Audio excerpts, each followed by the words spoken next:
あなたは知らない。人間の世界とは別に。おめえ生きてんのか死んでんのか。化け物。俺と一緒に来るか。化け物の世界があるということを。一人ぼっちの少年キュータ。こいつは今から俺の弟子だ。暴れん坊の化け物熊徹。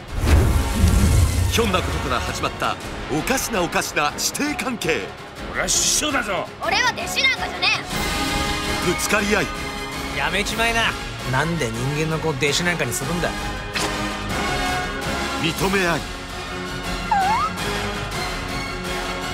いつしか芽生えていくかけがえのない絆。え。負けるな熊徹。キュータ。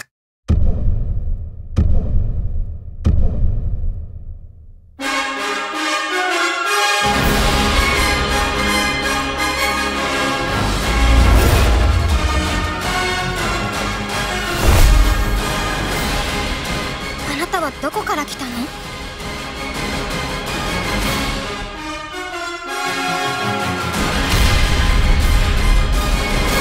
化け物の子。